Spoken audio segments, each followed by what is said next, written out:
মৰমৰ ছাত্ৰ ছাত্ৰীসকল, তোমালোকৰ ক্লাছ 5 গণিত 3 নম্বৰ চেপ্টাৰৰ 3D অংকৰ পৰা মই 1 নম্বৰৰ পৰা দুটামান কৰি দিম। চোৱা কি কৈছে, মৌলিক উৎপাদকত প্ৰকাশ কৰা।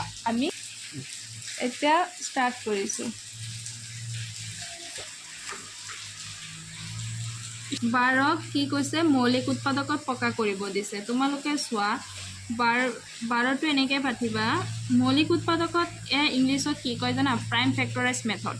এইটোত এনেকৈ কৰিব লাগিব। এতিয়া আমাৰ এককৰ ঘৰত 2 আছে। যেতিয়া এককৰ ঘৰত 2 থাকিব, এইটো যুগ্ম সংখ্যা। যুগ্ম সংখ্যা তোমালোকে মৌলিক উৎপাদকত একেবাৰে মৌলিক উৎপাদক কৈছে, সেইকাৰণে আমি 2ৰে হৰণ কৰিব লাগিব।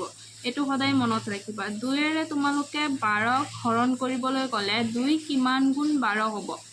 2 6 গুণ 12।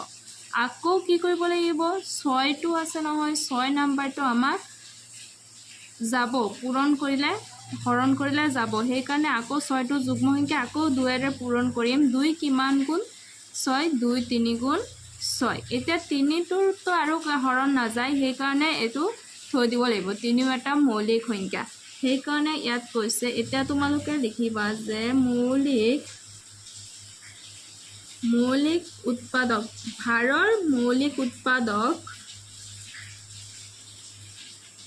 হ'ল,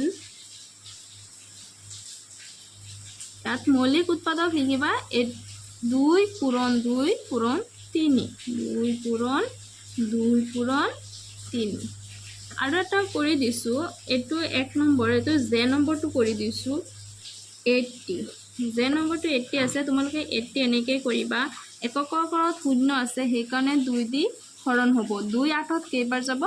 2 8ত 4 বাৰ। 2 4 গুণ 8। এই 0টো তলত বহি যাব। তাৰমানে 2 40 গুণ 80। তোমালোকে এইটো জানিবাই। 2 4ক কেইবাৰ যাব? 2 2 গুণ 4। এই 0টো আহিব।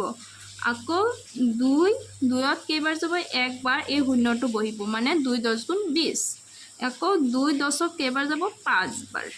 এতিয়া তোমালোকে লিখিবা যে 80 মৌলিক উৎপাদকবোৰ হ'ল 2 পূৰণ 2 পূৰণ 2 পূৰণ 2। 2 4টা আছে আৰু এটা 5 আছে। এইকেইটা হ'ল তোমালোকৰ 80ৰ মৌলিক উৎপাদক। বাকীবিলাক তোমালোকে নিজে কৰিবা, আৰু নোৱাৰিলে মোক কমেণ্টত জনাই দিবা, মই কৰাই দিম।